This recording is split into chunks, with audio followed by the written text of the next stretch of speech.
Here are my sprouts on top of the kitchen fridge. They're in need of a new home where they can grow, get some light on them before they get spindly. Down here we have basil. That's just a sweet basil. And over here is like a purple basil, which I thought I would try just because it looked cool. That looks like some tomatoes coming up. Peppers, of course, not coming up. And that looks like some more tomatoes back there. So, we're gonna get a grow room built for these guys. Hello, this is Dave with Organic Gardening in North Carolina. I am getting ready to build a grow room in my garage. More like a grow space because my garage is cluttered. In fact, I'll show you the space where I'm gonna build it. But it is February the 7th, and it is Super Bowl Sunday, and we are in the Carolina Panthers territory. I live about 25 miles or so from the stadium, so everybody is in, what should I say, a high state of fever for the last 2 weeks, so we'll see what happens in the Super Bowl. But I'm going to build a super grow room, so let's get started. As you can see, I don't have a whole lot of space for this grow room. So I'm going to have to move some things. What I'm planning to do is use the bike rack up there to support the top of the plastic that I'm putting up. I bought 2 shower curtains, which I'm planning to use because they have good plastic, good strong plastic, and they're very cheap.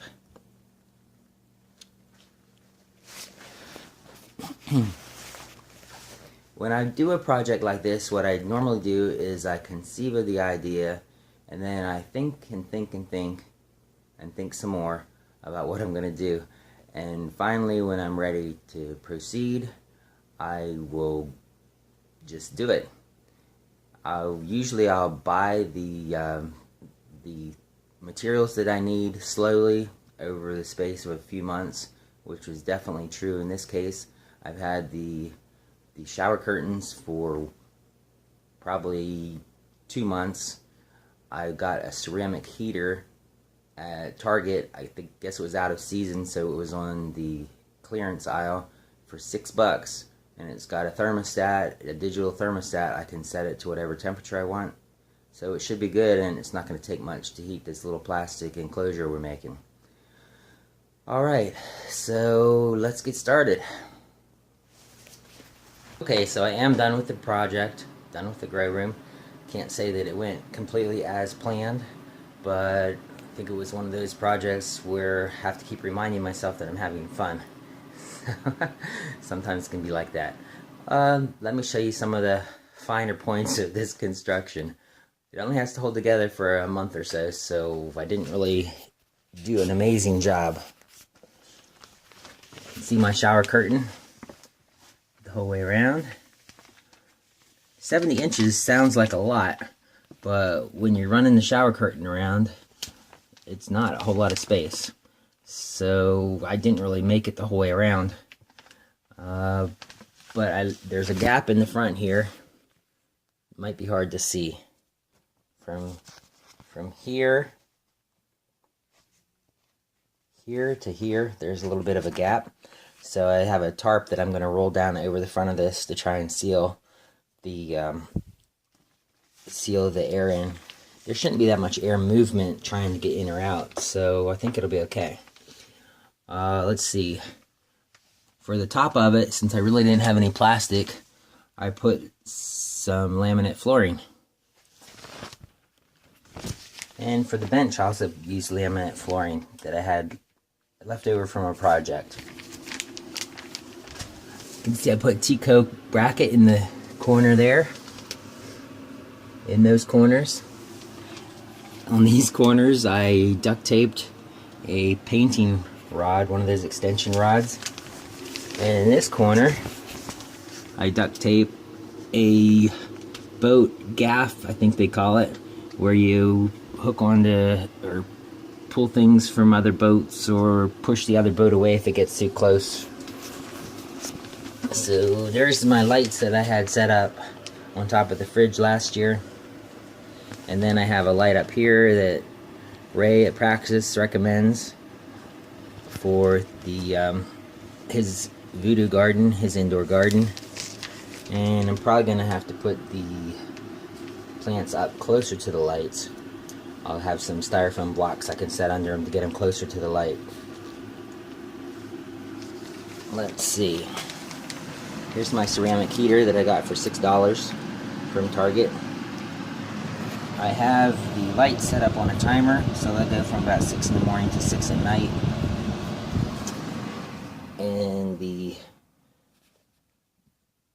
ceramic heater is set on 77 degrees. Oh, for my bench here, I used a pallet. You can see the pallet, and then I put the laminate flooring on top of that. And for the legs, I used another pallet, and I used the hardware that was in the pallet, so I didn't even spend any money for that. So this is a pretty cheap project. But like I said, it's only for a month or so. Oh, let's see, also on the bottom here, I left the plastic a little long so it would go on the floor, and then I put bricks across the bottom. So, when I want to close this up, I'll go ahead and put a brick on the inside of here, on the plastic.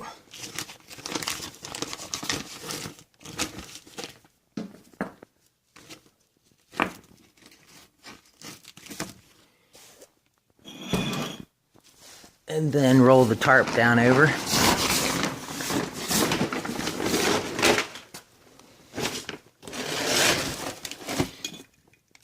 And put a brick on the bottom of each side of that.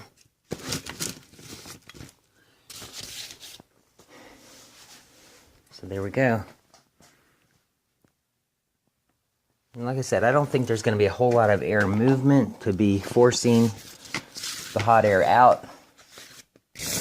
So I'm hoping that will work and not use super amount of energy, because the garage is sort of cold.